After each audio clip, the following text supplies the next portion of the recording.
অক্রুর চাপাইয়া রথে, অক্রুর চাপাইয়া রথে ওরে নীল প্রাণ ওঠে রথে আধারে করিয়া ব্রজ উড়িয়া ব্রজভূ। আর অক্রুর রথে করে কৃষ্ণ বলরামকে নিয়ে যখন মথুরায় প্রবেশ করলেন, যজ্ঞদ্বারে যজ্ঞস্থলে যে কৃষ্ণ বলরামকে নামিয়ে দিলেন, আর ওদিকে যজ্ঞস্থলে ওই কংস রাজার দ্বারা সাজানো পরিবেষ্টিত সেই সুইসাইড স্কোয়াড, মানে সুইসাইড স্কোয়াড কেন বলছি, ওখানে যে বড় বড় মল্লবীরগুলো ছিল দাঁড়িয়ে, যারা নিজেরা মরে যাবে যুদ্ধ করতে গিয়ে কিন্তু মারতে ভয় পাবে না, তারা যুদ্ধ করতে পিছপা হবে না, প্রাণে মরে যাবে তাতে ঠিক আছে, নিজে মরে অপরকে মারবে, এই জন্য বললাম সুইসাইড স্কোয়াড। যাই হোক, বড় বড় বীর তারা, চারু মুষ্টি এদের মতো মল্লবীর তারা দাঁড়িয়েছিল। কৃষ্ণ বলরাম যখন ওখানে প্রবেশ করলেন, তাদের সঙ্গে মল্লযুদ্ধ শুরু হলো, আর যুদ্ধে একে একে সমস্ত বীরেদের হত্যা করে যখন কংসের সম্মুখে গিয়ে দাঁড়ালেন, কৃষ্ণকে দেখে কংস এমন থরথর করে কাঁপতে শুরু করলেন যে ভয়ে কংস আদমরা হয়ে গেল। অনেক সময় দেখবেন আমরা যাত্রা থিয়েটার বা সিরিয়াল বা সিনেমাতে দেখে থাকি যে কৃষ্ণ সুলতান ঘুষি চালিয়ে কংসকে হত্যা করছে, কিন্তু শ্রীমদ্ ভাগবত কিন্তু এই প্রমাণ করছে। ভাগবতে কোথাও লেখা নেই যে কৃষ্ণ নিজের হাতে ঘুষি চালিয়ে ঘুষি মেরে কংসকে হত্যা করেছে। আসলে কৃষ্ণ চিন্তা করলেন যে মানুষটা আমাকে দেখেই ভয়েই আত্মরা হয়ে গেছে, তাকে হাতে হাতে আর কি মারবে। তাই কি করলেন, কৃষ্ণকে কংসর হাতটা ধরে ওই সিংহাসন থেকে নামিয়ে হাত ধরে গোটা যজ্ঞস্থলটা টেনে হিঁচড়ে এমন ঘুরিয়ে দিলেন যে ঘোরাতে ঘোরাতে তার মধ্যে কখন যেন কংসের প্রাণ বায়ুটা বেরিয়ে গেল। কংস তো মারা গেল, কিন্তু কংসের শ্বশুর তো মরে না। কংসের শ্বশুরকে তখনকার তিনি ভারত সম্রাট ছিলেন, একে একে সমস্ত ভারতবর্ষের ছোট ছোট রাজাদের থেকে তাদেরকে যুদ্ধে পরাজিত করে তাদের থেকে কর আদায় করতেন। যার বিহারে রাজধানী ছিল, বিহারের রাজগিরে, যার নাম ছিল জরাসন্ধ। এই জরাসন্ধ ছিলেন কংসের শ্বশুর। মথুরা থেকে উপহার দিতেন, কিন্তু পরবর্তীকালে যখন মেয়েকে বিবাহ দিলেন মথুরার কংসের সঙ্গে, তখন যেহেতু কংস জামাই হয়ে গেলেন, তাই মথুরা থেকে পরে আর তিনি কর দিতেন না। সেই জরাসন্ধ হলেন কংসের জামাই। এই জরাসন্ধ এত বড় বীর ছিলেন যে সম্মুখ সমরে কৃষ্ণ কোনদিন জরাসন্ধের সঙ্গে যুদ্ধ করেন। এত বড় বীর ছিলেন জরাসন্ধ। তাই কৌশলে পরে ভীমকে দিয়ে হত্যা করেছে। কারণ এই জরাসন্ধ যেদিন থেকে শুনতে পেলেন যে তার জামাইয়ের হত্যাকারী হলো কৃষ্ণ, সেদিন থেকে প্রতিজ্ঞা করলেন যে সারা ভারতবর্ষের মানুষ কেন, সারা বিশ্বের মানুষ যদিও তোমার ভগবান বলে সম্মান করে, আমি তোমায় কোনোদিন ভগবান বলে মানব না। চোর কোথাকার, আমার জামাইয়ের হত্যাকারী, আমি জরাসন্ধ, আমি ভারত সম্রাট, আমি প্রতিজ্ঞা করছি যদি কোনোদিন সুযোগ পাই আমি সেদিন নিজের হাতে তোমায় হত্যা করব। সেদিন থেকে কৃষ্ণের সঙ্গে জরাসন্ধের শত্রুতা শুরু হয়ে গেল। এরপরে যতবার জরাসন্ধ মথুরা আক্রমণ করেছে, ততবার কৃষ্ণ মথুরা ছেড়ে পালিয়েছে। শানুর সঙ্গে কোনোদিন যুদ্ধ করেননি। পরে কৌশলে ভীমকে দিয়ে হত্যা করলেন। ওই যে ভীমকে দেখিয়ে দিলেন দুটি পা ধরে ছিঁড়ে একদিকে এদিকে আর এক খণ্ড এদিকে ফেলে দাও, তবেই জরাসন্ধ মারা যায়। যদিও এখানে ভগবান একটা যুক্তি খাড়া করেছেন যে মশা মারতে গেলে একটা অলআউট এখানে যথেষ্ট, সেখানে আমেরিকা থেকে যেমন কামান আনার দরকার নেই, তেমনি জরাসন্ধকে মারতে গেলে ভীম যেখানে যথেষ্ট, সেখানে স্বয়ং ভগবান কেন যুদ্ধ করতে যায়? ঐতিহাসিক দৃষ্টিভঙ্গি দিয়ে আপনি এই যুক্তি নাও মানতে পারেন। কারণ যারা অভক্ত তারা যুক্তি খুঁজে বেড়াবে কথার মধ্যে, আর যারা ভক্ত তারা ভক্তি খুঁজে বেড়াবে। পার্থক্যটা এখানে। কারণ যুক্তিতে ভগবান মেলে না, ভক্তিতে ভগবান মেলে। কারণ ভক্তির ভগবান তিনি নিজে বলেছেন, ভক্ত আমার মাতা পিতা, ভক্ত আমার গুরু, ভক্তে রেখেছে নাম আমার বাঞ্ছা কল্পতরু। এই দেখুন, সব কিছুর মধ্যে যদি যুক্তি খুঁজতে যান তাহলে বিশ্বাসটাই তো হারিয়ে যাবে। আর বিশ্বাসে মিলাই বস্তু তর্কে বহুদূর। বিশ্বাস ছাড়া ভগবানকে পাওয়া যায় না। যেখানে বিশ্বাস সেখানেই ভগবান। প্রহ্লাদ বিশ্বাস করে বললেন না এই ফটিক স্তম্ভের মধ্যে ভগবান আছে। হিরণ্যকশিপু যখন গদাঘাতে ওই ফটিক স্তম্ভকে ভেঙে চূর্ণ করে দিলেন, সেখান থেকে নৃসিংহর উদ্ধার করে ভগবান। এই যে বিশ্বাস, কতটা বিশ্বাস থাকার প্রয়োজন তার প্রমাণ দেখুন আমরা পেলাম মহাভারতের একটি অধ্যায়। ধর্মরাজ যুধিষ্ঠির, ভীম, অর্জুন, নকুল, সহদেব পাঁচ ভাই খেতে বসেছে। কুন্তি খেতে দিচ্ছে, বড় ছেলে যুধিষ্ঠিরকে খেতে দিয়ে মেজ ছেলে ভীমের কাছে খাবার নিয়ে গেছে, আর ভীম খপ করে মায়ের হাতটা চেপে ধরেছে। দাঁড়াও, কি হলো? তুমি তো জানো যে আমি তো বেশি খাই, ছেলেবেলা থেকে কোনোদিন তোমার হাতে খেয়ে আমার পেট ভরেনি, জানো? আজ আমার ইচ্ছে হয়েছে তোমার হাতে থেকে পেট ভরে খাবো না। তুমি একটা কাজ করো, আমায় খেতে দিতে থাকো, আমি খেতে থাকি। এই খেতে খেতে খেতে খেতে যখন আমার পেট ভরে যাবে, তারপরে খাবার দাবার বাঁচলে আর ভাইদের দিও, তার আগে দিও। এই কথা শুনে কুন্তির খুব রাগ হয়ে গেল। আমি তোর কাছে এটা আশা করিনি। আরে তুই কি একা আমার ছেলে? তুই যেমন আমার সন্তান, তেমনি আর চারটি তো আমারই সন্তান। আমি তোকে একা খাওয়াবার, চারটিকে নাম নিয়ে রাখবো? এই তোর বিচার, এই তোর বুদ্ধি, এই তোর বোধ। আমার ভাবতে লজ্জা বোধ হচ্ছে যে দিন দিন তুই শুধু বড় হলি আর শুধু খেতেই শিখলি, তোর দ্বারা আর কিছু হলো। আর যেই কুন্তি এই কথা বলেছে, সঙ্গে সঙ্গে ভীম খাওয়া ছেড়ে হাত ধুয়ে উঠে দাঁড়িয়ে পড়েছে। কুন্তি অবাক হয়ে বলে, কি রে, খেলি না কেন? বলে, না মা, আজকে আর খাবো না। কেন? ওই যে তুমি বললে না আমি নাকি খাওয়া ছাড়া কিছু শিখিনি। বলো আমি তোমার জন্য কি করতে পারি? তুমি আজ আমায় যা বলবে আমি তোমার জন্য তাই করব। তুমি চাইলে পৃথিবীর যে কোনো সুখ, যে কোনো সম্পদ আমি এই মুহূর্তে তোমার চরণ তলে নিয়ে এসে হাজির করব। বলো তুমি কি চাও? যা চাইবে আমি তোমায় তাই দেব। কুন্তি মনে মনে বলছে, ভীম রে, তোর গায়ে প্রচুর শক্তি বলে মনেও বড় অহংকার রে বাবা। এত অহংকার তো কারো ভালো নয় রে ভীম। আজ আমি মা হয়ে তোর অহংকারকে একটু ছোট করে দেবো। এমন শিক্ষা তোকে আজকে দেব যে তুই আর যাতে এত অহংকার কোনোদিন করতে না পারিস। আমি যা চাইবো তুই আমায় তাই দিবি। তাহলে এমন কিছু চাইবো যা তুই হাজার চেষ্টা করলে এই মুহূর্তে আমায় দিতে পারবি না। সেটাকে কুন্তি খুব ভালো করে জানেন যে একটু আগেই দ্বারকাপতি কৃষ্ণ তার চরণে প্রণাম করে বলে গেলেন, পিসিমা গো। এই কুন্তি আবার সম্বন্ধে ভগবানের পিসিমা প্রণাম করে বলে গেলেন, পিসিমা গো, অনেকদিন তোমার হস্তিনাপুরে রইলাম, কিন্তু দ্বারকায় কটা কাজ করে গেছে। তুমি আমায় কটা দিনের জন্য একটু বিদায় দাও। আমি কথা দিচ্ছি খুব তাড়াতাড়ি কাজকর্ম সেরে আবার তোমার কাছে ফিরে আসি। কুন্তি জানেন যে এখনো বোধহয় কৃষ্ণ দ্বারকার প্রাসাদ অব্দি প্রবেশ করতে পারেনি।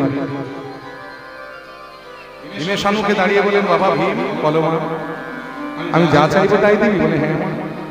তুমি একবার চেয়ে দেখো, তো তাই যদি হয় বাবা, তাহলে এই মুহূর্তে এক্ষুনি আমার সম্মুখে কৃষ্ণ দর্শন। কুন্তি জানে যে এটা ভীম তাকে কিছুতেই দিতে পারবে। আর এই কথা শুনে ভীম হাসতে হাসতে মনে মনে বললেন, মাগো, তুমি জগতের সবচেয়ে সহজ চাওয়াটা আমার কাছে চাইলে। কৃষ্ণ দর্শন করানো এমন কোনো ব্যাপার হলো? আমি তোমায় এক্ষুনি কৃষ্ণ দেখাচ্ছি। এই বলে ভীম ছুটে ঘরে গিয়ে ঘর থেকে তার সেই 80 মণ ওজনের গদাটাকে বার করে নিয়ে এলেন। আর এনে উঠানে দাঁড়িয়ে ভীম সেই গদাটা মাথার উপরে ঘুরিয়ে ওপর দিকে ছুড়ে দিয়ে গদাটা যখন নিচের দিকে পড়ছে, পতিত গদাটার নিচে ভীম নিজের মাথাটা রেখে চিৎকার করে ডাকলেন, মধুসূদন, মধুসূদন।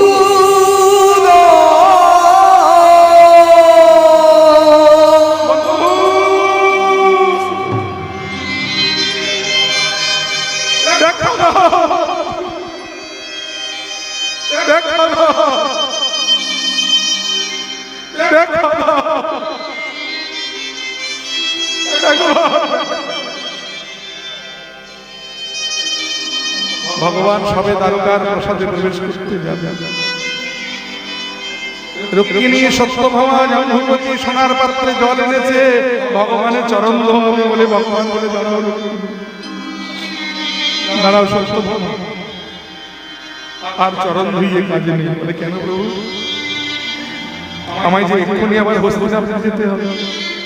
সে কি প্রভু? এই তো আপনি হস্তিনাপুর থেকে এলেন, আবার এক্ষুনি আপনি যেতে চাইছেন কেন? তোমরা দেখতে পাচ্ছ না?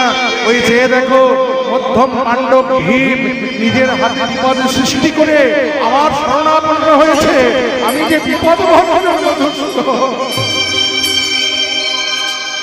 জগতের জীব যদি বিপদে পড়ে আমার, আমি কি দেখা না দিয়ে থাকতে পারি?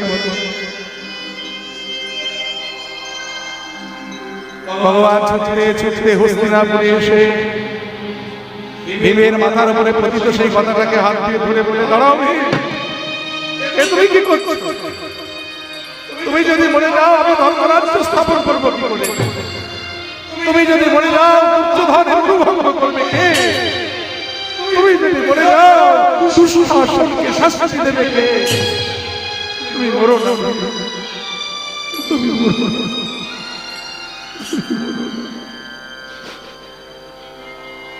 ভীম মায়ের সম্মুখে দাঁড়িয়ে করজোড়ে বললেন, মা, তুমি আমার কাছে কৃষ্ণ দেখতে চেয়েছিলে, এই দেখো তোমার কৃষ্ণ। কুন্তী নয়নের জলে বদল ভাসিয়ে ছুটে এসে ভীমের দুটো হাত ধরে বললে, বাবা ভীম, আজ আমি মা হয়ে তোর চরণ ধরতে পারলাম না রে বাবা, কারণ তাহলে তোর বড় অকল্যাণ হবে। তাই তোর দুটো হাত ধরে বলছি, ভীম রে, ভেবেছিলাম খাওয়া ছড়া বোধহয় জীবনে আর কিছু শিখিস, কিন্তু আজ আমি বুঝলাম যে জগতের সবচাইতে ধ্রুব সত্য যেটা, সেটা তুই শিখে রেখেছিস, যার নাম হলো বিশ্বাস। এই বিশ্বাসটা যেন তোর হৃদয়ে চিরকাল অটুট থাকে বাবা, কারণ বিশ্বাসে বিনয় বস্তু স্তরকে বহুদূর। কারণ এই বিশ্বাস হতেই ভক্তি জন্ম নেয়, আর ভক্তি গাঢ় হলে ভগবত কৃপা লাভ হয়। নিতাই গৌর হরি বল। অতএব সবকিছুর মধ্যে যুক্তি খুঁজতে গেলে হবে না। আজকাল কীর্তনিয়ারা খালি কীর্তন গাইতে গিয়ে কীর্তনের মধ্যে যুক্তি খুঁজে বেড়াচ্ছে। তারা নাকি যুক্তিবাদী কীর্তনিয়া, কিন্তু কীর্তন তো যুক্তির বিষয় নয়, কীর্তন হলো ভক্তির বিষয়।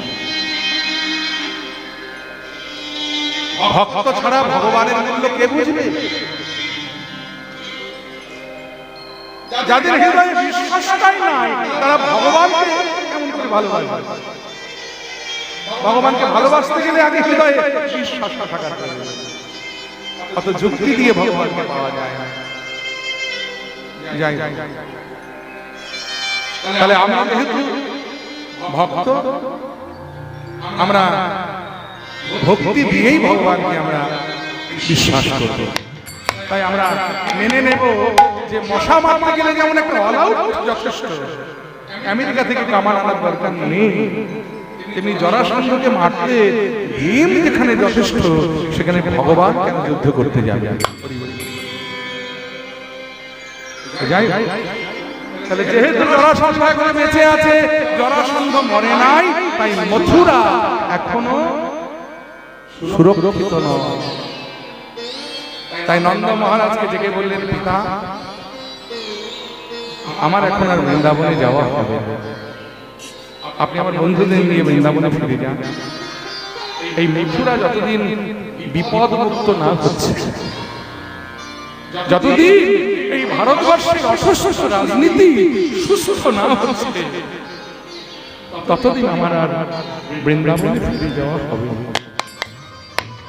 এমন মায়া দিয়ে আচ্ছন্ন করে দিলেন নন্দরাজাকে আর তার বন্ধুদেরকে। তারা ভগবানের কথা শুনে, কৃষ্ণের কথা শুনে বৃন্দাবনে ফিরে এলেন, আর বৃন্দাবনে আসার পরেই তারা মায়ামুক্ত হয়ে গেলেন। কারণ বৃন্দাবনে মায়ার কোনো স্থান নাই। বৃন্দাবন হলো যোগমায়ার জায়গা। ওখানে মহামায়ার কোনো স্থান নয়। তাই মায়ামুক্ত যেই হয়ে গেলে সঙ্গে সঙ্গে নয়নের জলে বদন ভাস।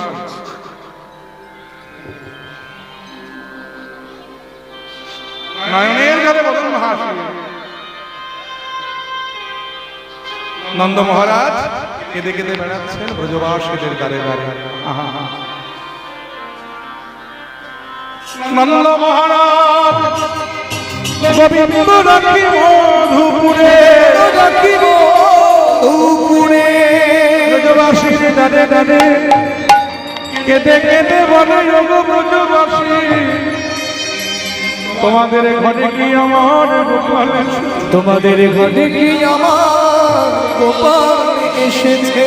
প্রতিদিন প্রভাতকালে তোমরা যেতে আমার ঘরে নালিশ দিয়ে আমার গোপাল নাকি তোমাদের ভাটের নদীতে রেখেছে। এখন তুমি আর যাও না, কোথায় তোমাদের সকলের সকল জ্বালা জড়িয়ে গেছে, যা যাবার শেষে আমার গেছে। আর ওদিকে সুধামা কানাই কানাই বলে কাঁদছে, কানাই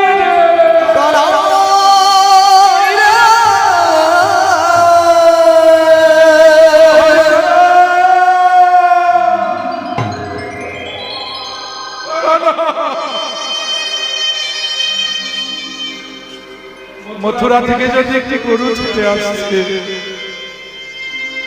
গরুটার কণ্ঠ জড়িয়ে ধরে বলছে, ওরে গরু তুই কি মথুরা থেকে আসছিস? মথুরার সংবাদ কিছু জানিস? বলতে পারিস আমার ভাই কানাই আছে। এই সুদামার পিতার নাম ছিল বটুক মহাশয়। বটুক মহাশয় মনে মনে ভাবলেন যে আমার ছেলেটা তো বাঁচবে না। কৃষ্ণ বিরহে কাঁদতে কাঁদতে আমার ছেলেটা তো মরে যাবে।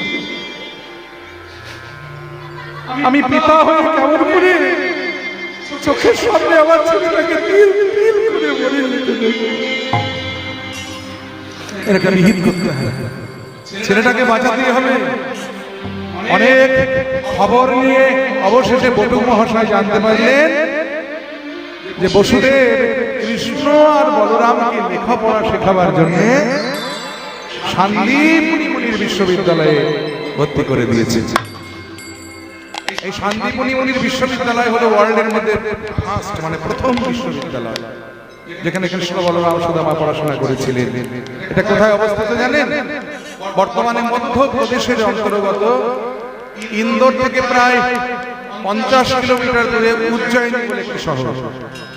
সেই উজ্জয়িনী শহরে ক্ষিপ্রা নদী বলে একটি নদী আছে, যে নদীতে কুম্ভ হয়, অমৃত কুম্ভের মেলা হয়। ভারতবর্ষের 4টি জায়গায় তো অমৃত কুম্ভের মেলা হয়। একটা হলো নাসিকে, আর একটা হলো উজ্জয়িনীতে, আর একটা হলো হরিদ্বারে, আর একটা হলো এলাহাবাদ। ভগবানের কৃপায় আপনাদের আশীর্বাদে আমার 3টে কুম্ভে স্নান হয়েছে, মানে এলাহাবাদ, নাসিক আর উজ্জয়িনীতে স্নান হয়েছে। হরিদ্বারটা এখনো হয় নাই।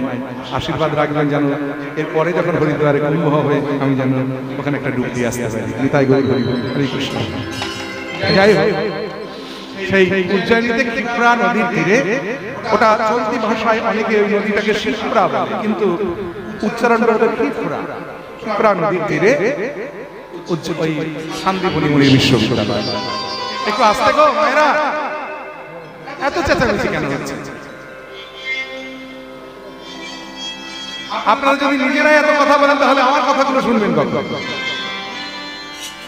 পরে সমালোচনা হবে, কি কীর্তন হলো রে বাবা, কিছু বুঝলাম না। ভালো করে শুনুন। যাই হোক, তাহলে সেই উজ্জয়িনীতে শিপ্রা নদীর তীরে শান্তিপুনি মুনির বিশ্ববিদ্যালয়, সেখানে ভর্তি করে দিয়েছেন ওই বসুদেব, কৃষ্ণ আর বলরাম। আর বটুক মহাশয় সেই খবর পেয়ে মনে মনে চিন্তা করলেন, আমি যদি আমার ছেলেটাকে ওখানে ভর্তি করে দিতে পারি তাহলে এক ঢিলে 3 পাখি মারা হবে। এরকম একদিকে কৃষ্ণ সঙ্গ পাবে ছেলেটা আমার, আর 2 নম্বর কৃষ্ণ সঙ্গ পেলে তার প্রাণ রক্ষা হবে, আর 3 নম্বর ছেলে আমার বিদ্যান হয়ে বাড়িতে ফিরবে। এই সঙ্গে সঙ্গে যোগাযোগ করে শান্তিপুনি মুনির বিশ্ববিদ্যালয়ে ভর্তি করে দিলেন। আর সেখানে গিয়ে শিক্ষার উদ্দেশ্যে সব কথায় মিলিলা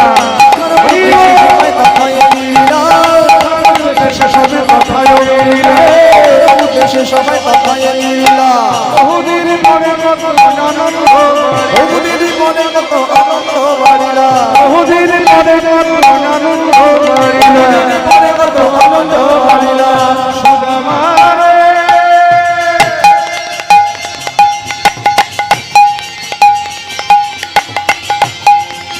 সুদামারে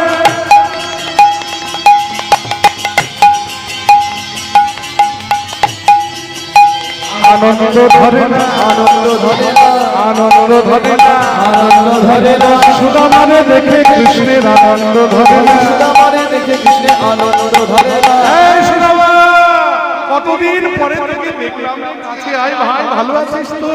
এখন বলছিস ভালো আছিস কিনা? এতদিন আমায় বলেছিলি হ্যাঁ, এই চুপ, চুপ, চুপ, চুপ। সাবধান, গুরুদেব আসছে। গুরুদেব শান্তিপুনি মুনি বিদ্যালয় কক্ষে প্রবেশ করে বলছে, সাবধান ছাত্রগণ, আজ আমার বড় সৌভাগ্যের দিন। আমার খুব ভালো লাগছে ভাবতে যে ধীরে ধীরে গোটা ভারতবর্ষের মানুষ যাকে সম্মান করতে শিখেছে, সেই মথুরার কৃষ্ণ নাকি আমার বিদ্যালয়ে আমার ছাত্র হয়ে এসেছে। এটা আমার কাছে অনেক বড় পাওয়া। তো যাকে একে একে তোমাদের সঙ্গে পরিচয় পর্বটা আজকে সেরে নি। তোমার নাম? তুমি তো সবার মধ্যে বড় নাকি? বলরাম তোমার নাম। বাহ, খুব ভালো কথা। আচ্ছা বলরাম, তুমি আমার বিদ্যালয়ে কি বিদ্যা অর্জন করতে এসেছো? ধনুষ বিদ্যা। বাহ, খুব ভালো কথা। তুমি ধনুষ বিদ্যা শিখতে চাও? তবে শোনো বলরাম, এই ধনুষ বিদ্যা শিখতে হলে আগে যেটা করতে হবে সেটা হলো মনটাকে শান্ত করতে হবে। কারণ চঞ্চল মানে কখনো লক্ষ্য স্থির হয় না। মনটাকে শান্ত করতে গেলে কি করতে হবে? তুমি ধ্যান করতে হবে। ধ্যানের দ্বারা মন শান্ত করো, চিত্ত শান্ত করে লক্ষ্য স্থির করো। আজ থেকে তোমার এই হলো কর্ম। তোমার নাম?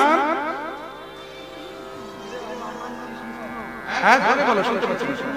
কৃষ্ণ। মানে তুমি সেই কৃষ্ণ, মথুরার কৃষ্ণ। বাহ, দেখতেও তো বেশ সুন্দর তুমি বাবা। শুনেছি ভারতবর্ষের লোক নাকি সবাই তোমায় খুব সম্মান করছে ধীরে ধীরে।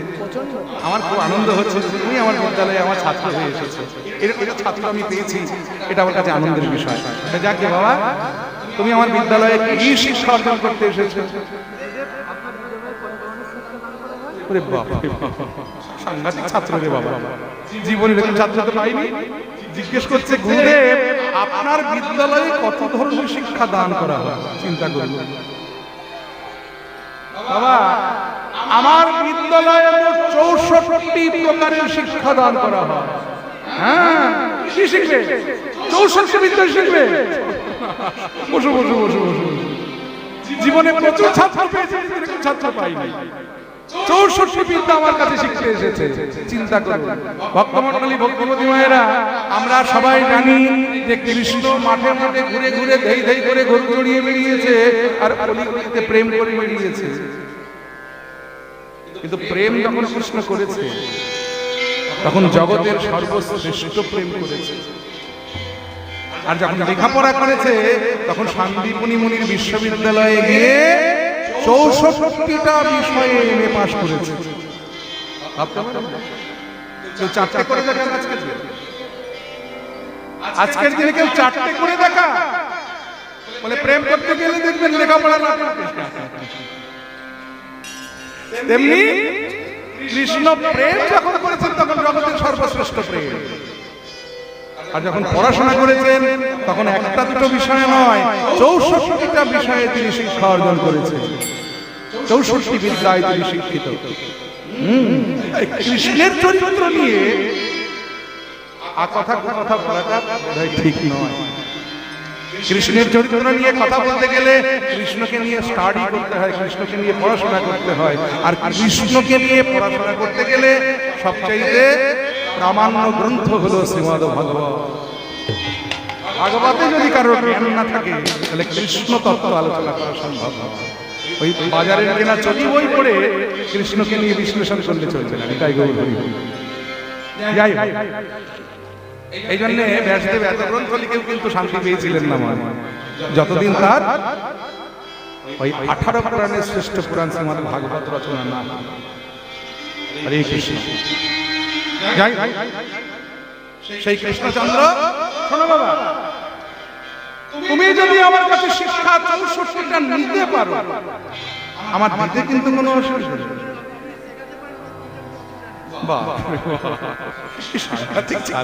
যত দেখছি তত একবার মানে অবাক হয়ে যাচ্ছে, বলে গুরুদেব আপনি যদি দিতে পারেন নিতে কোনো অসুবিধা নেই। বাহ, ভালো কথা, খুব ভালো। আচ্ছা, আরেকজন ছাত্র, কি যেন নাম তোমার? সুদাম। আচ্ছা সুদামা, তুমি আমার বিদ্যালয়ে কি শিক্ষা অর্জন করতে এসেছো? বেদ বিদ্যা। বাহ।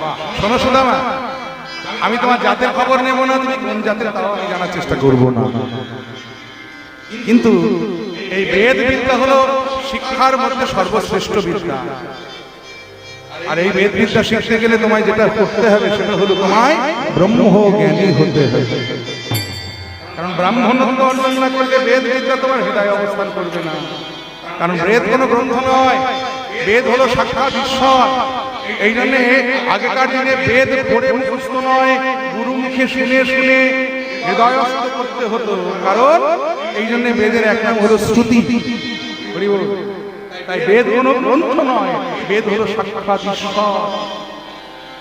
তোমায় ব্রাহ্মণত্ব অর্জন করে ব্রহ্মজ্ঞানী হয়ে তবে বেদের শিক্ষা অর্জন করতে হবে তোমাকে। তাই আজ থেকে তুমি ওই সাধনায় ব্রতী হয়ে যাও। তুমি বেদ বিদ্যা অর্জন করবার জন্য ব্রাহ্মণত্ব অর্জন করার চেষ্টা করো, আর আমার বদলে বেদের মন্ত্র শুনে শুনে তুমি হৃদয়স্থ করার চেষ্টা করো। এই বলে দেখিতে সর্বশিক্ষায় শিক্ষিত হইল, শিক্ষিত হইল ছাত্রগণ ধীরে ধীরে শিক্ষায় অর্জন করিতে লাগি, শিক্ষা অর্জন করিতে লাগিল। একদিন শান্তিপুরী মুনি কৃষ্ণ আর ওই সুদামাকে ডেকে বললেন, কৃষ্ণ, সুদামা, তোমাদের গুরুমা সখী দেবী বলছিলেন যে রান্নার জন্য জ্বালানি নাকি বড্ড অভাব হয়ে পড়েছে, তাই বন থেকে যদি একটু জ্বালানি সংগ্রহ করে এনে দিতে পারতে, একটু কাঠ সংগ্রহ করে এনে দিতে পারতে। গুরুদেব আপনি আদেশ করুন। এইভাবে কেন বলছেন? আমরা এক্ষুনি যাচ্ছি। এই বলে কৃষ্ণ আর সুদামা গভীর বনে গেলেন রান্নার জন্য জ্বালানি সংগ্রহ করবার জন্য। আর যেই গিয়ে বনে উপস্থিত হলেন, কেন বলে হইল কথা, হইল কথা ঝড় ভয়ঙ্কর, চারিদিকে ব্যাপিল ঘোর অন্ধকার। সুদামা, কৃষ্ণ সুদামা, এত ঝড়, এত বৃষ্টি হতে লাগলো, বড় বড় বৃষ্টির ফোঁটা, বড় বড় শিলের টুকরো এমন করে পড়তে লাগলো যে সুদামা কৃষ্ণকে জড়িয়ে ধরে একটা বটবৃক্ষের নিচে এমন ভাবে কৃষ্ণকে আষ্টি পৃষ্ঠে জড়িয়ে ধরে রাখে যে বৃষ্টির আঘাত, শিলের আঘাত সুদামার অঙ্গে লাগছে, কিন্তু কৃষ্ণের অঙ্গে একটা বৃষ্টির আঘাত লাগতে দিচ্ছে, শিলের আঘাত লাগতে দিচ্ছে। সারা বন জলমগ্ন হয়ে গেল। ধীরে ধীরে বনে অন্ধকার নেমে এলো। বাঘের ভয়, শৃগালের ভয়, কত জন্তু জানোয়ারের ভয়, কিন্তু সুদামা জানে কৃষ্ণ তার সঙ্গে আছে, তার কোনো ভয় নেই। তাই সারাটা রাত্রি গুরু গৃহে তো আর ফিরতে পারবেন না, ওইখানে ওই বৃক্ষ তলাতেই সুদামা কৃষ্ণের মাথাটা নিজের কোলে রেখে বলেন, কানাই তুই ঘুমিয়ে পড়, আমি বসে আছি। কৃষ্ণ সুদামার কোলে মাথা দিয়ে শুয়ে পড়লেন, আর সুদামা কৃষ্ণের মাথায় হাত বুলিয়ে দিতে লাগলেন। কখন যেন কৃষ্ণ সুদামার কোলে মাথা দিয়ে ঘুমিয়ে পড়েছে। ধীরে ধীরে রাত্রি শেষ হলো, প্রভাত হলো।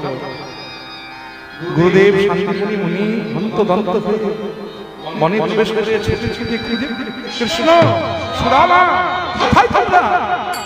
দেখছে এক বৃক্ষ তলে সুদামার কোলে মাথা দিয়ে কৃষ্ণ শুয়ে আছে। কাছে গিয়ে ডাকলেন, কৃষ্ণ, সুদামা তোমরা ভালো আছো তো? ঝড় বৃষ্টিতে তোমাদের কোনো ক্ষতি হয় নাই তো? না গুরুদেব, আমরা ভালোই আছি, আর ক্ষতি হবে কি? এই সুদামা আমায় কত কিছু করে আমাকে বৃষ্টির হাত থেকে রক্ষা করেছে জানেন? জানেন গুরুদেব, সুদামা এমন আষ্টে পৃষ্ঠে জড়িয়ে ধরেছিল যে একটা বৃষ্টির আঘাত, শিলের আঘাত আমার অঙ্গে লাগতে দেয় নাই, নিজের অঙ্গে লেগেছে কিন্তু আমার অঙ্গে লাগতে দেয় নাই। সারা রাত্রি আমি সুদামার কোলে মাথা রেখে ঘুমিয়ে পড়েছি নিশ্চিন্তে, আর সুদামা সারাটা রাত্রি জেগে আমায় পাহারা দিয়েছে। জানেন শান্তিপুরি মুনি বলেন, কৃষ্ণ এই সুদামা হলো তোমার প্রকৃত বন্ধু। কারণ বন্ধু চেনা যায় চারটি সময়, এক হলো সুখে, আর এক হলো বিপদে, আর এক হলো রাজদ্বারে, আর এক হলো রাষ্ট্র বিপ্লবে। সুখের দিনে বন্ধু যেমন সঙ্গে থাকবে, তেমনি বিপদের দিনে যেন বন্ধু বন্ধুকে ছেড়ে না যায়। বন্ধু যখন বিপদে পড়বে, বন্ধু যে প্রকৃত বন্ধু হবে সে কখনো ওই বিপদে বন্ধুকে ফেলে সে কখনো ফিরে চলে যাবে। আর রাজদ্বার মানে যখন দেখবেন কোন রাজ কার্যালয়ে কোনো কার্য করবে, যেমন ধরুন কোর্টে কোনো কাজ বা কোনো সরকারি অফিসে কোনো কাজ, বন্ধু চিন্তা করতে পারেন আরে বাবা কোর্ট কাছারির ঝামেলায় হয়ে যাচ্ছে, যা আমি যাবো না। কিন্তু তা নয়, প্রকৃত বন্ধু যে হবে সে কিন্তু সে সময়ও বন্ধুকে ছাড়বে না। আর একটা হলো রাষ্ট্র বিপ্লব, মানে যখন দেশে রাজনৈতিক অস্থিরতা শুরু হবে তখনও যেন বন্ধু বন্ধুকে ছেড়ে না যায়। ভারতবর্ষের অসুস্থ রাজনীতি বন্ধু বন্ধুর মধ্যে বিভেদ সৃষ্টি করে দেয়, বন্ধু বন্ধুর মধ্যে প্রাচীর তুলে দেয়। আরে বাবা, রাজনীতি থাকবে ভোটের ঘরে, বন্ধুত্বের মধ্যে কেন আবার রাজনীতি? কিন্তু আজকাল ভারতবর্ষের অসুস্থ রাজনীতিটাই হয়ে গেছে এরকম যে বন্ধু বন্ধুর মধ্যে বিভেদ সৃষ্টি করে দিয়েছে। যাই হোক, তাহলে বন্ধু চেনা যায় চারটি সময়ে, সুখে, বিপদে, আর রাজদ্বারে এবং রাষ্ট্র বিপ্লবে। তাই সুদামা হলো তোমার প্রকৃত বন্ধু। এই সুদামাকে যেন কখনো ভুলে যেও না কৃষ্ণ, সুদামাকে যেন কখনো ভুলে যেও। চলো ঘরে ফিরে চলো। এই সুদামাকে নিয়ে, কৃষ্ণকে নিয়ে যখন শান্তিপুরি মুনি আবার পুনরায় নিজ গৃহে ফিরে এলেন, ওদিকে দেখতে দেখতে বিদ্যালয়ের শিক্ষার পাঠ সবার শেষ হলো। শান্তিপুরি মুনি সকল ছাত্রদেরকে ডেকে বললেন, শোনো, আজ আমি তোমাদেরকে একে একে শংসাপত্র দান করব। শোনো বলরাম, তোমার মাথায় আমি এই যে ধনুষ বিদ্যার পাগড়ি পরিয়ে দিলাম, আজ থেকে তুমি হলে জগতের মধ্যে সর্বশ্রেষ্ঠ ধনুর্বীর। যাও, চিত্ত শান্ত করে লক্ষ্য স্থির করো। কৃষ্ণ এসো, যে পাগড়ি আজ অব্দি আমার হাত থেকে কোনোদিন কেউ নিতে পারিনি, সেই পাগড়িটা আজকে তোমার মাথায় আমি পরিয়ে দিলাম। এটা হলো 64টি বিদ্যার পাগড়ি। আজ থেকে তুমি জগতের মধ্যে 64টি বিদ্যায় শিক্ষিত হলে। সুদামা, সুদামা অমন করে পিছনে দাঁড়িয়ে কেন? এসো আমার কাছে এসো, কারণ তোমার মাথায় আমি যে পাগড়িটা পরিয়ে দেব সেটা হলো বিদ্যার সর্বশ্রেষ্ঠ পাগড়ি, যার নাম হলো বেদ বিদ্যার পাগড়ি। কারণ বিদ্যানের স্থান কিন্তু সবার মধ্যে, দেখবেন একটা রাজার থেকে একটা বিদ্যানের স্থান কিন্তু অনেক মধ্যে। কারণ স্বদেশে পূজ্যতে রাজা, বিজ্ঞান সর্বত্র পূজ্যতে। একটা এলাকার এমপির যে সম্মান, সেই এলাকায় যদি কেউ শিক্ষায় নোবেল পায় তার সম্মান দেখবেন বিশ্বব্যাপী ছড়িয়ে পড়ে তার নাম। কিন্তু এমপিকে তার এলাকার লোক চেনে, আর একজন বিদ্বানকে, প্রকৃত বিদ্বানকে সারা বিশ্ববাসী চেনে। অতএব স্বদেশে পূজ্যতে রাজা, বিজ্ঞান সর্বত্র পূজ্যতে। তাই আজ থেকে তোমার মাথায় আমি বেদ বিদ্যার পাগড়ি পরিয়ে দিলাম। তবে একটা কথা মনে রেখো বাবা, জীবনে কোনোদিন যেন সত্য বই মিথ্যা বলো না। কারণ মিথ্যার আশ্রয় নিলেই বেদ তোমার হৃদয়ে অবস্থান করবে না। কারণ বেদ কোনো গ্রন্থ নয়, আমি আগেই বলেছি, বেদ হলো সাক্ষাৎ ঈশ্বর। মিথ্যেবাদীর হৃদয়ে বেদ অবস্থান করে না। অতএব আজ থেকে তুমি প্রতিজ্ঞা করো, তুমি জীবনে কখনো সত্য বই মিথ্যা বলবে না।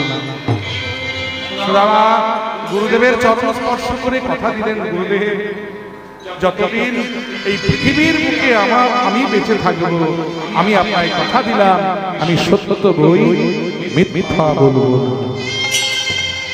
যাও যে যার গৃহে ফিরে যাও। সুদামা যখন ফিরে এলেন নিজ গৃহে, সুদামার বাবা বটুক মহাশয় পাড়ায় পাড়ায় ঘুরে ঘুরে চিৎকার করে আমার ছেলের মতো ছেলে এই জগতে কজন আছে বলুন? কৃষ্ণ বলরাম বাদ দিলে আমার ছেলের মতো ছেলে জগতে কেউ আছে? শান্তিপুরী মুনি বিশ্ববিদ্যালয় থেকে বেদ বিদ্যার পাগড়ি মাথায় করে আমার ছেলে বিদ্যান হয়ে ফিরে এসেছে। এরকম একটা ছেলের জন্য ভালো একটা বৌমা দরকার, বিয়ে দিতে হবে তো নাকি? ভালো মেয়ে দেখুন, এই পাড়ায় খবর নাকি জানা গেল, ও পাড়ায় একটা মেয়ে আছে সুশীলা নামেতে কন্যা রূপে গুণে সম, সুশীলা নামেতে কন্যা রূপে গুণে সম, সুশীলা নামেতে কন্যা রূপে গুণে সম, সুশীলা নামেতে কন্যা রূপে গুণে সম, কি করেছিল তারে অতি নিরূপম, কি করেছিল তারে অতি নিরূপম, দিনে শুভক্ষণে বিবাহ হইল, জীবনে শুভক্ষণে বিবাহ হইল, প্রতিবেশীর মনে আনন্দ বাড়িল, প্রতিবেশীর মনে আনন্দ বাড়িল, ধ্বনি সংগঠনি করে নারী ধনে শপথি করে রাজা, হরি হরি হরি বলে যত ভক্ত, হরি হরি হরি বলে যত ভক্তগণ। এই যে আনন্দ, বিয়ে বাড়ির আনন্দ বলে কথা। সুদামার বিয়েতে এত আনন্দ এত ফুর্তি, কিন্তু সেই আনন্দ চিরস্থায়ী হলো না, কারণ কিছুদিন যেতে না যেতে সুদামার পিতৃ মাতৃ বিয়োগ হয়ে গেল। আর যে ছেলের মাথার উপরে বাবা মা নেই,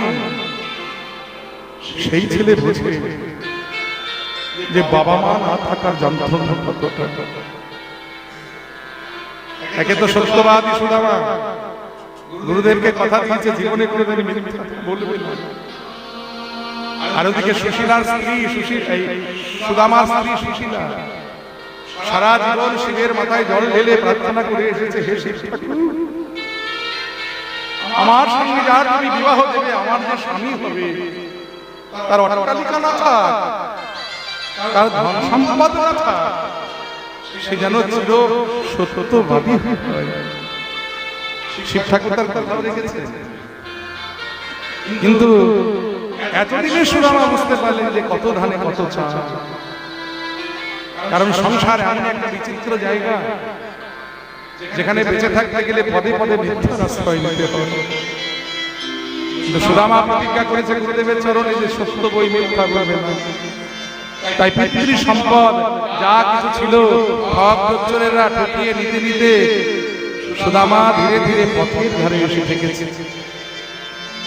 বিদ্যালয়ে ছাত্ররা আসে, যৎকিঞ্চিৎ যা দক্ষিণা দেয় তাতে কোন রকমের সুদামার সংসারটি চলে। তাই একদিন ঘরের কোণে বসে বসে খাচ্ছে আর বলছে, আবার কি খেলা খেলিবে শ্রীহরি, কি খেলা পড়িল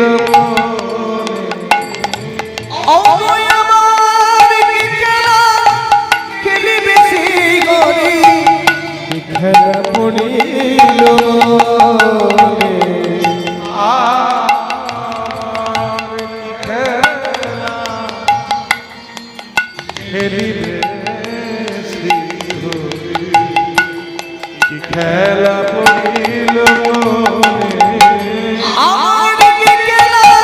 খেলিবে শ্রীহরি, কি খেলা পড়িল লীলা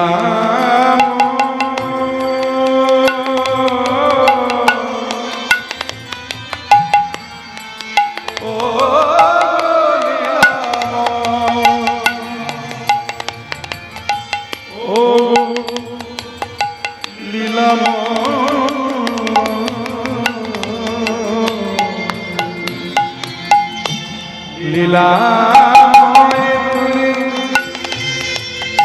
ও শ্রীহরি, তুমি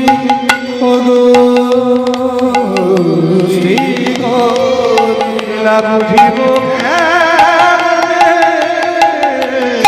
আমার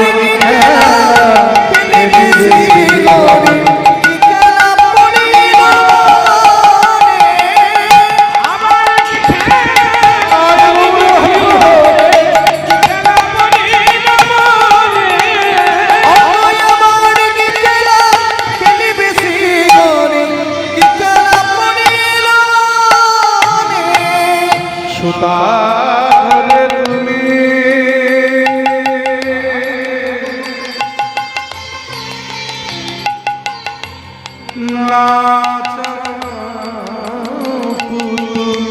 সুতা ধরে তুমি নাচা কেউ হাসে আর কেউ কাঁদিয়া কেউ হাসিয়া কেউ কাঁদিয়া নদীর ভাবে তুই গানা কুল ভাবে লীলা বুঝিব আবার খেলিবে শ্রী হরি কি খেলা পড়িল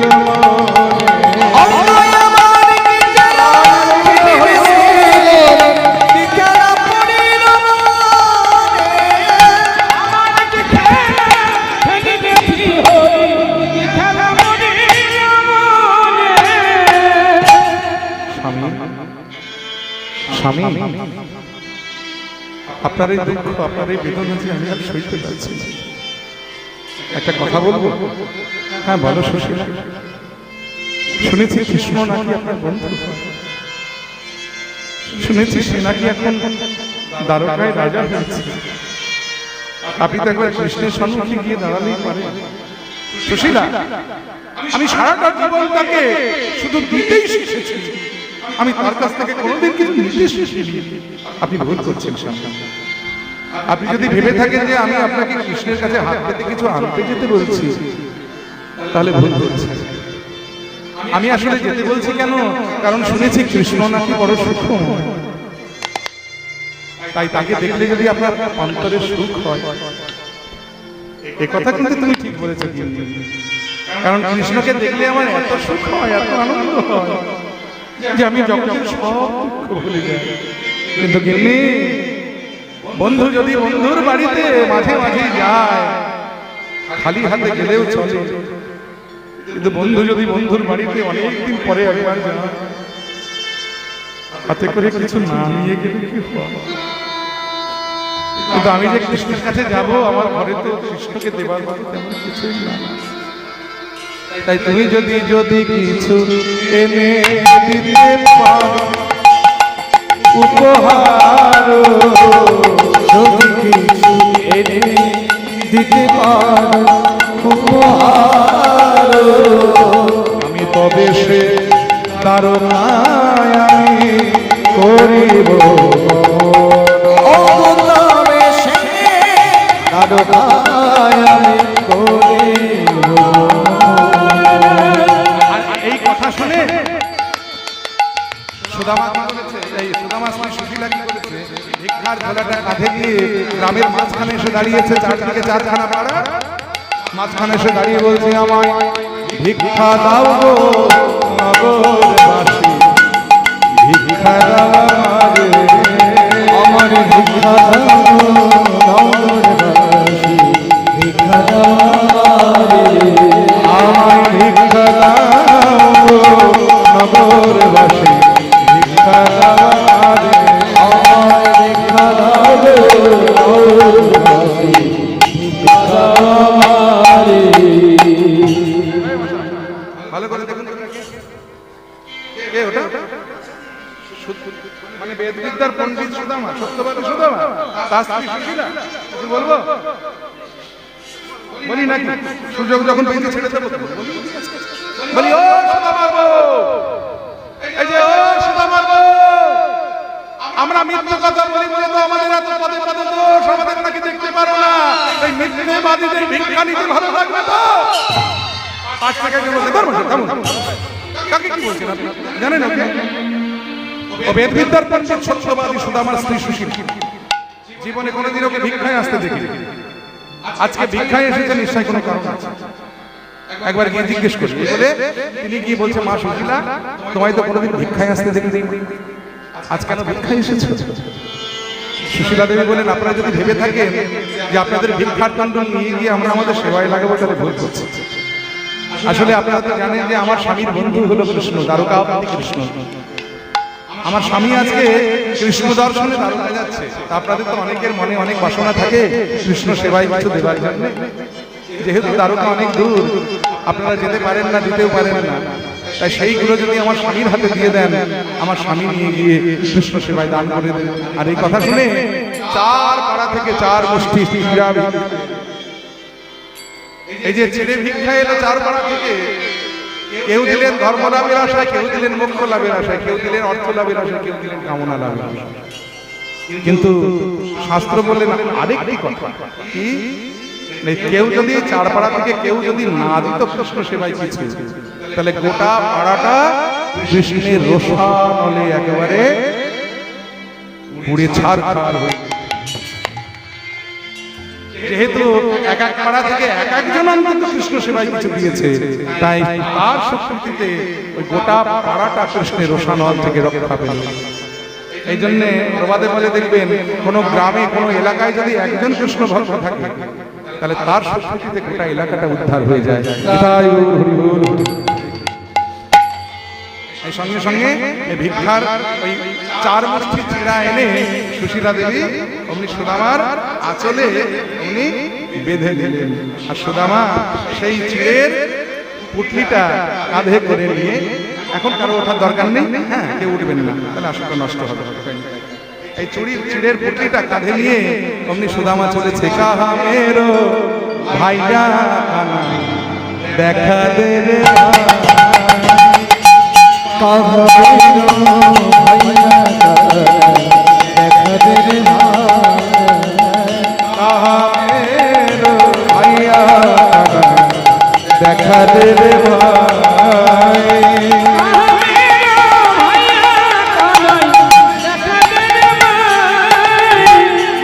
তোর বিহনে কানাই রে মন, পরাণ বিদরিয়া যা,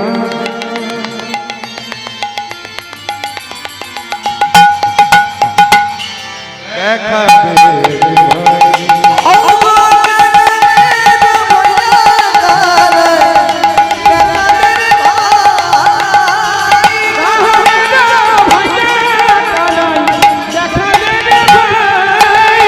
কানাই দেখব রে তোর মুখের হাসি,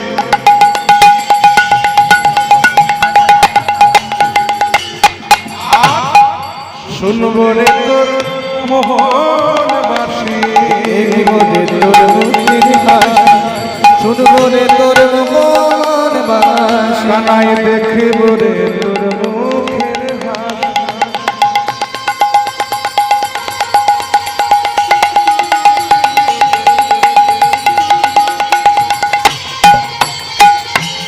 শুনব রে তোর মোহন বাসি, দেখব রে তোর মুখের হাসি, শুনব রে তোর মন বাসি। তাই তো আমি দ্বারকায় আসি, তাই তো আমি দ্বারকায় আসি, ওরে তাই তো আমি দ্বারকায় আসি, তাই তো আমি দ্বারকায় আসি। আমার জীবন কানা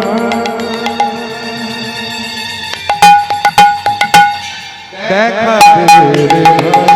বলো ধ্বনি,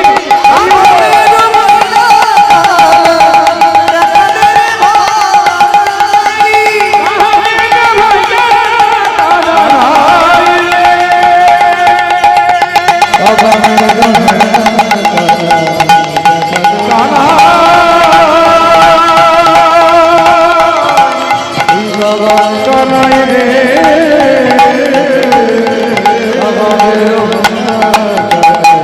দেখা দে রে ভাই। ও বাবা রে ভাইয়া দেখা দে রে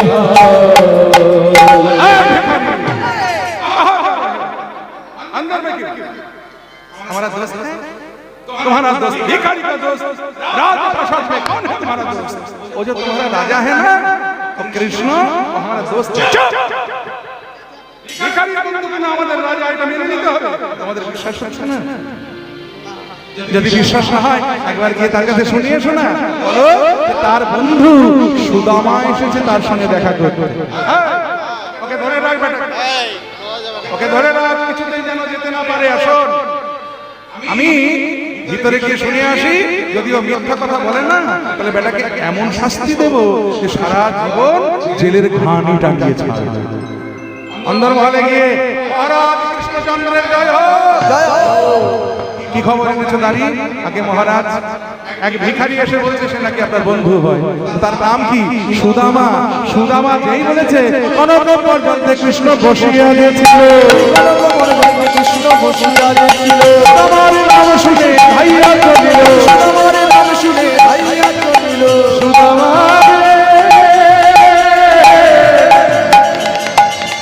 সুদামা আনন্দ ধরে না, আনন্দ ধরে না, আনন্দ ধরে না, আনন্দ ধরে না, সুদামারে দেখে কৃষ্ণের আনন্দ ধরে না, সুদামারে দেখে কৃষ্ণের আনন্দ ধরে না। সুদামাকে পেয়ে অমনি সঙ্গে সঙ্গে সিংহাসনে বসিয়ে সুদামার চরণ ধৌত করলেন। দুই বন্ধু এর পরে একসাথে সেবায় বসলেন। যে শয্যায় ভগবান স্বয়ং শয়ন করে সেই শয্যার উপরে সুদামাকে শয়ন দিয়ে দিলেন। হরি বল। সুদামাকে শয়ন দিয়ে দিলেন। এবার সুদামাকে বলছে, হ্যাঁ রে সুদামা, কতদিন পরে তোকে দেখলাম, এতদিন পরে এলি, আমার জন্য কিছু আনিসনি? সব থাক না কৃষ্ণ। আবার থাকবে কি? আচ্ছা ঠিক আছে, কারণ ভগবান জানতে পেরেছেন যে সুদামার দিতে বড় সংকোচ হচ্ছে, চিরের মুঠিটা বগল দাবা করে লুকিয়ে রেখেছে। ভগবান দেখলেন একটা ছলনা আশ্রয় করতে হবে বেটার সঙ্গে, বলে অনেকক্ষণ এসেছি, সেটা আলিঙ্গনই দেওয়া হয় নাই, আলিঙ্গন দিই বলে ভগবান যে গুরুবাহু প্রসারিত করে দিয়েছে। আর সত্যনিষ্ঠ ব্রাহ্মণ সুদামা সে অত শাস্ত্রাচ না ভেবে সে আলিঙ্গন দেবে বলে যেই হাতটা বাড়িয়ে দিয়েছে আর চিরের পুটলিটা বেরিয়ে গেছে। ভগবান খুলে দেখছে তার মধ্যে চিড়ে রয়েছে। বলে বাহ সুদামা বাহ, এতদিনে আমি বুঝলাম যে তুই আমার কত ভালো বন্ধু, আমার মুখের স্বাদ ফেরাবার জন্য আমার জন্য চিড়ে এনেছিস। কারণ যেদিন থেকে তুই রাজা হয়েছি সেদিন থেকে আমার বড় লোকের বাড়িতে নেমন্তন্ন হয়, আমি ভালো ভালো ভালো ভালো খাই, কিন্তু সব খেয়ে খেয়ে মুখটা পচে গেছে। আমার মুখের স্বাদ ফেরাবার জন্য ছেড়ে এনেছি, আবার খেতে কষ্ট হবে বলে আমার জন্য ভিজিয়ে এনেছিস চিড়ে। সুদামা বলছে, কানাই রে, কত শত ভেবে আমি তোর জন্য চিড়াই আনি নাই। এই চিড়া ভিক্ষা করে দিয়েছিল আমার স্ত্রী সুশীলা। সেই চিড়ে নিয়ে আসতে গিয়ে ভাবলাম আমার বন্ধু কৃষ্ণ এখন দ্বারকার রাজা, কত ভালো মন্দ খাই, সেই মুখে শুকনো চিড়ে কেমন করে তুলে দেব, এই কথা ভাবতে গিয়ে আমার চোখের জলে চিড়ে ভিজে গিয়েছে। আমি কেমন করে তুলে দেব বদনে, বলি ওরে আমার ভাই রে জানা, আমি কেমন মনে তুলে দেব বদনে, ওরে আমার করে দেব বদনে, আমার ভাই রে জানা, মনে করে দেব বদনে, আমার চোখের জলে চিড়ে ভিজে গিয়েছে। এই বলে ভগবান এক মুষ্টি চিড়া নিয়ে এই বদনে দিয়েছে, আবার দ্বিতীয় মুষ্টি নিয়ে যে এই দিতে যাবে, রুক্মিণী হাত চেপে ধরেছে, দাঁড়ান আর খাবেন না। বলে কেন? একবার বদনে দিয়েছেন তাতেই লক্ষ্মী সমর্পিত হয়ে গেছে, আর এটুকু যদি বদনে দেন তাহলে আমাদেরকেও সমর্পণ করা হয়ে যাবে। আমরা পারবো না আপনার চরণ ছেড়ে সুদামার চরণ সেবা করতে, তার থেকে আমাদেরকে দেন, আমরা প্রসাদ রূপে গ্রহণ করি। এই কিছুদিন বন্ধুর বাড়িতে কত আনন্দ, কত কথা, কত আলোচনা, কিন্তু এবার যে ফিরতে হবে, সুদামা বলেন কানাই বিদায় দে, চলে যাবি সুদামা, বেশ ভালো থাকিস, তুইও ভালো থাকিস কানাই, তুইও ভালো থাকিস। সুদামা চলে এলেন, আর ভগবান কি বললেন জানেন? বিশ্বকর্মাকে পাঠিয়ে সুদামার গৃহটা রাজ প্রসাদ বানিয়ে দিলেন। লক্ষ্মীকে পাঠিয়ে সুদামার ঘর ধান দৌলতে পরিপূর্ণ করে দিলেন। সুদামার স্ত্রীকে রাজ রানীতে সাজিয়ে দিলেন, আর সুদামাকে ওই পরগনার রাজা করে দিলেন। ওদিকে সুদামা বাড়িতে এসে তার বাড়িটা চিনতে পারছে না, কোথায় গেল আমার সেই কুড়ে ঘর? সুশীলা বেরিয়ে এসেছে, কে তুমি? আমায় চিনতে পারছেন না, আমি আপনার স্ত্রী। কিন্তু তোমার এই অবস্থা কেন? বলে সবই আপনার বন্ধুর কার সাথে। আপনি যাবার পরেই বিশ্বকর্মা এসে আমাদের বাড়িটা রাজপ্রাসাদ বানিয়ে দিল, মা লক্ষ্মী এসে ঘর ধনদৌলতে পরিপূর্ণ করে দিল, আমায় রাজরানী সাজিয়ে দিল, আর আপনাকে এই পরগনার রাজা বানিয়ে দিল। ভগবান মনে মনে বলছে, ওরে কানাই, তুই এই জন্যই তোকে সবাই বলে চতুরের শিরোমণি। আমি তোর কাছে গেলাম, তুই আমার হাতে কিছু দিলি না, আর আমাকে পরগনার রাজা করে দিয়েছিস। আমি যে রাজা হতে চাই না, আমি যে চিরকাল তোর বন্ধু হয়ে থাকতে চাই। তাই পরবর্তী যুগে মানে কলি যুগে সেই দাপরের সুদামা সুন্দরানন্দ পণ্ডিত হয়ে পূর্ব বাংলার মাটিতে জন্মগ্রহণ করলেন। সুন্দরানন্দ পণ্ডিত ইনি ছিলেন দাপর যুগের সুদামা, এবং তিনি মহাপ্রভুর পার্ষদ হয়ে পরবর্তীকালে পূর্ব বাংলা থেকে পায়ে হেঁটে শ্রীবাস আশ্রমে এসে মহাপ্রভুর সঙ্গে মিলিত হয়েছিলেন। আর ভক্ত ভগবানের যখন